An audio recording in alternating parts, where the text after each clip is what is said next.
Alright guys, what's going on? Today we're back on the main account here. We just hit 6,000 trophies again. Slightly a new PB here by like less than a match, but we got a few more max cards since my last video. I got the Inferno Tower maxed out now, and I think the Knight is newly maxed as well since my last ladder pushing video here. So yeah, only need Rocket, which can be maxed out once I get 7,000 more gold, and then just the Apprentice and Log, which don't really matter too much. So basically at this point, like, I should be able to push up like just about as high as a max player could, because I mean, there's people on top ladder that have level 12 towers and stuff, and I only have like two kind of like insignificant cards that are one level down, so I'm pretty much free to push as high as I want at this point. So we're just going to be looking at some of the replays here. I would do live gameplay, but I'm just not really good enough yet where I can like do commentary like while live at like a new personal best and expect to keep winning and stuff. So it would just like distract me from the actual game going on. I'd probably lose. I don't know. So we're just going to be doing the replays today. Let's see here. I think there's some. Oh, those aren't available down there. Yeah, I think we'll actually start out with the Mega Knight and Pekka one here, and then yeah, this is like exactly what I was talking about in the deck building one yesterday, where it's like this is a hog cycle deck, but yet this dude has 3.8 average elixir cost just by putting in super expensive supporting units. So yeah, make sure to check out the deck building tutorial yesterday for any advice if you're wanting to make your own deck. Yeah, Sparky's really easy matchup typically since you have the Rocket and all that. Actually is one major disadvantage of the level 12 Rocket, though, is a level 12 Rocket does not kill a max Sparky. You have to like log it as well. It leaves it at 1 HP, so that is why I'll have to make sure to upgrade that. And then I got a Hog Bait match there. Lost this weird off-meta Hog deck, Hog Goblin Drill. Then I think I'll show one of the 2.6 replays for sure. And then I had this weird circumstance here where I had 3 Balloon Inferno Tower decks in a row. Or not in a row, but like within 5 matches. And 2 of them even had Rage in it. Balloon Inferno Tower Rage. So I'll show one of those, I guess, probably the most recent one. And this is just what happens when you have to use underlevel decks in War Day. Got absolutely destroyed there, it looks like. I think, yeah, Infinite Elixir mode. Alright, so we're going to start here with that one Mega Knight one.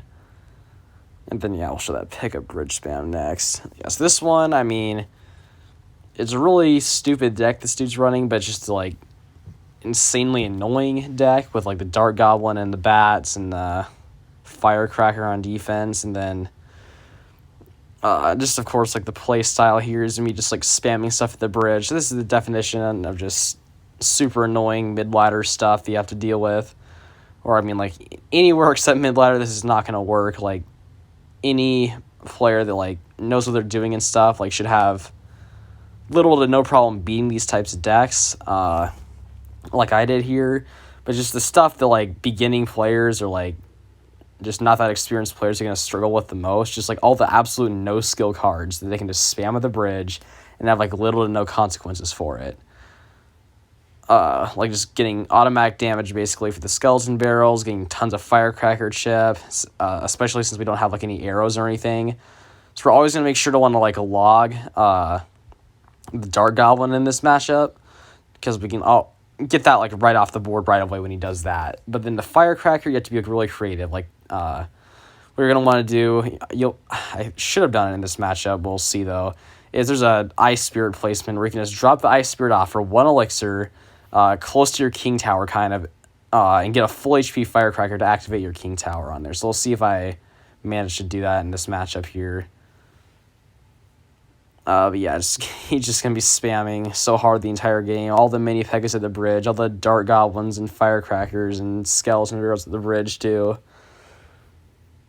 They like pretty much force me to have a negative trade every time. So like once again, like any player that like isn't too experienced facing decks like this, they're gonna be always taking those negative trades and not being able to come back from it, and then just losing and getting super like raging and all that from losing to stupid decks like this. And yeah, he even has like quite a bit of answers here for the Goblin Barrel. Like he can just drop Skarmy behind it every time. And double, he can even like Mega Knight on it. So he's just gonna be, oh, I think he actually gave up here too. Yeah, he actually did give up here. Or disconnected or something. Like we would have won this one anyway, but yeah, I'll actually leave that in because like we were obviously gonna win that anyway. We had like half a tower up on him. Yeah, anyway, we'll be on to this Pekka bridge spam one here. It actually had a Goblin Hut in it. So, a bit off meta here. So, I would say this is probably like the Pekka bridge spam deck from like that one meta, like probably 6 months ago when Goblin Hut was actually like broken. Like, people were probably actually using this on top ladder and stuff. But, I guess this two just decided to keep using it. Probably like spend all his, gold star points maxing this thing out on the Goblin Hut version, so he just decided to keep playing this. So I mean, it's actually not that bad, to be honest. It's just kind of funny to see people playing decks like that from like a bunch of metas ago. And right here, absolutely failed the Knight Kite right there. So we're definitely gonna have to come back at this point, but luckily for us here, now that we have our Goblin Barrel actually maxed out, Pekka Bridge Spam is actually one of the easier matchups for log base. That's why I'm showing this, to show you guys that, yeah, this actually will be one of the easier matchups, because Zap, like when the Goblin Barrel is one level below, so like pretty much for most of my time playing this game and playing classic log bait, when my barrel's like level 11 or level 12, and of course people have like commons maxed out first, people run Zap a ton. So pretty much any deck that had Zap, like it did the same thing as a log. Like it fully kills a Goblin Gang or a Goblin Barrel. So if I put a whole Goblin Gang on a Pekka, it should leave all my stab goblins at 1 HP to continually continue stabbing at the Pekka or something. Nope, they can just zap it and one-shot everything and get the Pekka onto my tower.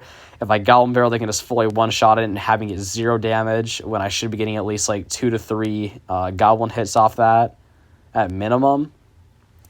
So yeah, now that I do have it maxed and all that, it's like really not that bad of a matchup at all. Definitely leaning in my favor, to be honest. But since he did have the Dark Prince for like the extra splash damage and the Goblin Hut just to be like annoying here, it's not that bad. It's more of an even matchup with like his version of Pekka Bridge Spam. Like the normal Pekka Bridge Spam, I would say, besides like with the Magic Archer, which is super annoying still, it is mostly my match, because like he has really no way of fully blocking all of my like Goblin Barrel chip damage. Yeah, right. Doing a really good job here of protecting that princess. We kind of failed the last time on that Night Witch. Yeah, he actually has the Night Witch too. So that's really odd, to be honest, but yeah, the princess is just able to get so much value in this matchup. He should definitely be poisoning it, but I mean, obviously, we're not gonna have insane players around this trophy range. So he's probably not too realizing that much, but we're gonna get a really good log there on the Dark Prince. Gonna be able to push it back from fully splashing my Goblin Gang right there.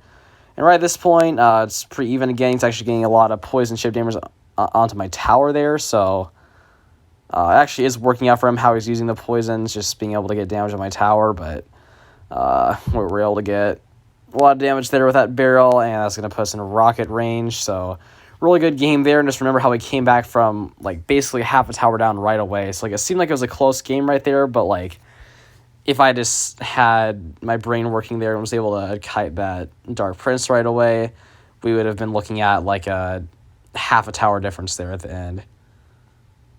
So really not that close of a game at all. Well, it was a close game, but I mean, shouldn't have been, in other words. So probably not going to show that hog bait deck there. There's not really a point of that. I might if we have time at the end here, but I'll definitely show this 2.6 one right here. 2.6, I seem to like win these a lot, but I'm pretty sure it's like a near even matchup. I could be wrong, but like the 2.6 players of this trophy range, like I seem to usually be able to beat them. It's always like an overtime match though. I might put this on 2x speed right away because I'm pretty sure this will be a long, slow single elixir here. So facing 2.6, the main like thing I found out that like allows me to win most of the time against it is like realizing that they do have a quicker cycle than you. Like most of the time when you're playing log bait, like you had the faster cycle than your opponent because you got like 3.3 or something. So that's way faster than like most decks, but especially around this range when people are using like a bunch of Mega Knight, a bunch of like kind of like expensive hog decks. But 2.6, they have like quite a bit of a faster cycle than you. So we got to be doing, because like Inferno Tower is your only like real guaranteed answer to counter the Hog Rider because they can just log your Goblin Gang if they know you're going to play that. So you got to be cycling all your cheap cards. You got to be doing Ice Spear to the bridge, splitting Goblin Gang in the back occasionally, always going for the barrels in the tower, going for the Princess in the back. You never want to be going for Princess at the bridge, really, unless you're like really desperate for chip damage versus 2.6. Because they can just cannon on it, they can just log it, they can skeletons on it, they can like musketeer. The worst is when they'll like musketeer the bridge, like at a slight, like they'll musketeer opposite lane from the Princess, but it's still got like a long enough range to hit the Princess and then go in the opposite lane and support a hog push. That's like the worst situation you'll be coming and facing here in the 2.6 matchup if you like Princess at the bridge. So yeah, we're just making sure to keep our Inferno Towers in cycle by just burning through a really good Knight protection there in the Princess. We're going to be able to log the Musketeer there and fully kill it. Yeah, I'm basically going to play cannon there anyway, so it's going to be all for nothing. But yeah, we're up a good bit of damage right here just by always making sure we have those Inferno Towers in cycle. And by around this point, like in triple elixir and stuff, they'll be able to like out-cycle you.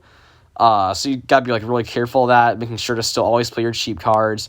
Like at least once or twice in the match, you're going to have to, like no matter what, they're going to outcycle you a few times, no matter like how well of a job you do of trying to go through all your cheap cards. So you're gonna have to use Goblin Gang to counter the Hog Rider at least a few times. It just like you have to like make sure you bait out the log. Like play a Goblin Barrel right before. You're gonna have to like you gotta like know when your Inferno Tower is gonna be outcycled. You have to go in for a Goblin Barrel or like Ice Spirit or something, like Princess of the Bridge at that point to like get their log out of their hand, and then you're able to go in with the Goblin Gang on defense to counter the hog. And then for the rest of the match, maybe like one more time you'll have to do a Goblin Gang on defense. But for the rest of the time, you'll pretty much be able to just Inferno Tower on all the hogs. If you're doing a good job of cycling all your cheap cards. So it's just something, like, inevitably you will have to use the Goblin Gang on defense against the Hog at least once. Like, I'm not sure how many times we had to do it in that matchup. Might have been, like, once or twice, but yeah. So we'll show probably one of the Rage ones, actually, for the Balloon, because, like, I mean, this one's pretty easy matchup. Lots of rocket value in there with all the supporting cards and Balloon being spammed at the bridge. This one is a bit harder of a matchup with the Balloon Rage. He's got the Goblin Gang in there to kind of bait out my Inferno Tower a bit. And yeah, he actually has Valk and Knight, so again, like in my deck building thing yesterday, I was talking about how like all these like mid-ladder players have so many cards like in their deck that do the same thing. Like there's no reason why you have Valk and Knight in the same deck. Like they both are basically the same card, except one does splash damage and is one elixir higher. Like they're both like relatively cheap tank cards. They don't do tons of damage, but they're just like super tanky. And he has two of them for whatever reason, plus Mini Pekka, which is like pretty tanky as well. So yeah, just not the best deck here by the opponent, but I mean that's going to be the common theme on mid-ladder. So, yeah, he actually has Inferno Tower too, which is going to be pretty useless for him in this matchup, but still, the Balloon, Rage, and especially the arrows. The arrows are going to be what could possibly win him this matchup, as long as he's, like, cycling properly and making sure he has them back in rotation. But yeah, we're going to always be able to just log the Goblin Gang, since that's the only thing that we can really get value from our log on. So that's good for us at least here. We see the Knight in the back. We're always going to go our Knight same lane into his Knight. Or for any deck that has a Knight or Valkyrie in it, just go same lane with your own Knight. make sure that you wait so that it's going to go onto your side, though, and get shipped down by the tower. And right here, we're just going to wait for a bit and go in front of tower onto the Valkyrie there. And yeah, he's leaking at this point too. Just pretty slow. Single elixir. We know he doesn't have arrows there. We're just doing it to make sure he's burning through them so we can outcycle him later. Right here, I think we do go for the protection. Yep, on the princess right there with the Goblin Gang last second. And then we know he's going to have to Goblin Gang since he doesn't have any other answers to that. If he knight, we knew he wasn't going to knight there because we had a Goblin Gang still. So we knew he was going to have to play Goblin Gang into that, so we were able to prediction log onto there. And right here, he goes to the Rage for the first time, I'm pretty sure. So yeah, we will have to rocket onto there, and we're going to have to log on there as well. So he's going to get a positive trade out of that for sure, since I obviously didn't know he had Rage on there, and otherwise Inferno Tower would have done pretty well against all that. So right here, we're at a disadvantage. He's going to go Valk Mini Pekka at the bridge and Rage it up. So yeah, I'm pretty sure Valk... yeah, we're going to have to rocket there as well. The Mini Pekka goes for the Knight out of the rocket range last second and allows him to get into the damage leader. So yeah, at this point, it is still my matchup. I've just gotten pretty unlucky here, so I should be able to come back. I knew that at this point. I knew he didn't have Goblin Gang and Psycho here, or he wouldn't be likely to be predicting my princess, since he's just like not that good of a player, so I made sure to prince to the bridge right there. Knowing I could get that chip damage again, and possibly having him have to bait out arrows or something too. But we're going to go and get a good bit of Goblin Barrel chip damage there as well. We're going to be able to go for the rocket on there. Yeah, once again, just like the Rage on just like single units like that, like Hog Range or just Balloon Rage by itself, it's just so like... it's most of the time it's like really bad to be using that. To be using a Rage like that, just like on one unit like that. Because like all it did is turn that 5 elixir balloon into a 7 elixir balloon. And no matter what, I was going to have to rocket it. So all he did was just feed me a positive elixir trade right there for no reason. It's like right there again. Like I'm going to have to rocket it no matter what. All you're doing is just dropping 2 elixir down for no reason. I guess he did get death damage there, so it wasn't like completely pointless or anything. But like at this point, all I have to do... he actually does predict the princess there. Well played him, I guess. Just log in rocket range right here, so of course gotta BM that, because, you know, why wouldn't we? And alright, so that is, let's see, I'm not sure how long I've been recording. I think that's like the 4th matchup I showed, but the first one was cut short, so I'll show another one here. Well, that one was Balloon Rage with a Witch there too, so... interesting. Yeah, that's like basically the same deck. Like this one's a bit different, and just like Balloon Inferno Tower with like other cards. Wait, no, they all had like Knight and Valk too. What the heck? Because this one had Balloon, Inferno Tower, Valk, and Knight. This one had the same 4 cards. This one have Log too. No, they had arrows. That's just crazy. All right, and this one had Balloon, Valk. He didn't have Knight, but he also had Mini Pekka, Goblin Gang. It's the same deck, except he had Witch instead of Knight, right? Yeah, that's literally the exact same deck, except he had Witch instead of Knight. That's insane, because like obviously that's not a real deck, so that's just quite the coincidence right there, I guess. Anyway, should we show this Elite Barbs one, I guess? Probably show that one, since I already did show Hog. Alright, we'll show this one as the last game on the video here. So this dude playing Elite Barbs Prince, it looks like, and once again, just more and more advice from all the deck tutorial stuff from yesterday. Yeah, this dude does not have a win condition in his deck, so that is a major issue for him, because like he's got Elite Barbs and Prince, which are both like kind of like helping win conditions or like semi-win conditions, but he doesn't have any card in his deck that's like guaranteed to only go for the tower. It's like Prince and E-Barbs are both going to be distracted by other troops, so like if you have major like flaws in your deck like that, like you're just not going to get anywhere on ladder, like no matter how well you play. It's like you absolutely have to have a troop that's going to be going only for towers, and he does not have that, so like it's still an annoying deck to face, especially since we're like slightly under level to him and stuff. Yeah, he only has Zap too, so I think this might actually been a really easy matchup for us. I could be wrong here. Because, like, just the Valk and all that are just super annoying at max level. Right here, we're just going with the Inferno Tower and the logging. Later, we don't need the Inferno Tower to survive. That's another thing that's, like, important to recognize with this deck, I guess, is that, like, if you're playing an Inferno Tower for, like, a 5 or 6 elixir card, you don't need to worry about protecting the Inferno Tower. You can just let it die right there. It's going to be an even elixir trade for that interaction right there with the... just letting the Prince charge onto the Inferno Tower. A lot of people think they'll need to, like, overcommit or something to protect the Inferno Tower. There's just, like, really no need for that, because, I mean, once again, as a even elixir trade, you don't need to do anything crazy and protect it. Like, what are you protecting it for? There's no other, like, maybe a Valk or something, but... yeah, I don't think this was a very hard matchup at all for us. Just pretty annoying. Like, matchups like this are with just, like, all the annoying cards, with the Bomber, Valk, and just... elite Barbs, I guess. They're always gonna, like, look kind of close, but it's like he never had a chance of, like, winning if you, like, just play it well like we did here. We're always gonna be slightly ahead. It's just gonna be a slow game. And right here we get into rocket range finally. Yeah, let's see. That's probably it for the video today. I'll make sure to actually have live gameplay, like, once I start battling again here.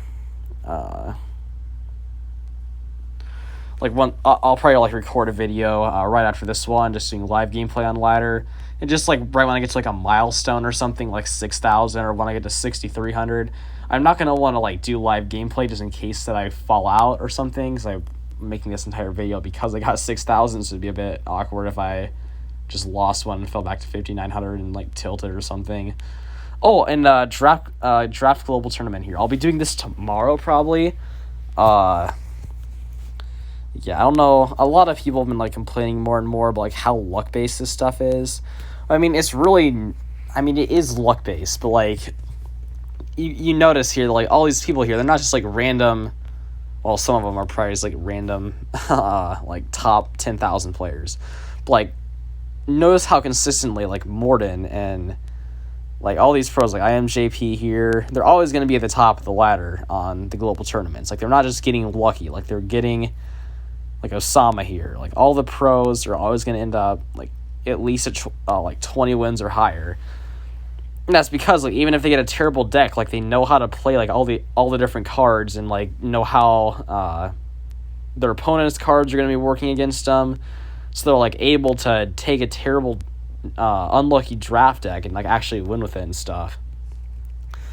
So, I don't know. I'll probably be going for, like, 20 wins on there for the first time. I don't think I've ever gotten 20 in that thing, but I'll be really trying on the draft one tomorrow. So, and actually, I'm thinking about making an under-leveled account, too, because, like, this account, to be honest, like, I got so many max cards now. Like, they're not actually maxed, but these 8 cards right here, I have enough cards to get a max. I just got to get magic coins and 100,000 gold a bunch of times to... actually get these maxed out. Like, I can literally make an entire different deck here. I can make, like, an RG Barbs, like, Skeleton Barrel, Musketeer, Fireball Log, just, like, Ice Spirit, and Goblin Gang or something, and I'll have an entirely different, like, fully maxed deck. So I'll be probably getting somewhat close to actually level 13, like, fairly soon here. Like, I'm, what, 24,000 out of 80,000? Like, basically a little over a quarter way to getting maxed out.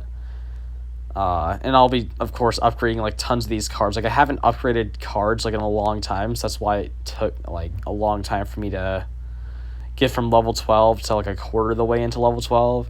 Because, like, yeah, like, never really maxed out any cards, or just only from this deck here. So I'll be getting a lot of cards maxed out finally here. Getting a lot of XP, so I'm not really going to have any under-level ladder pushing videos hardly anymore.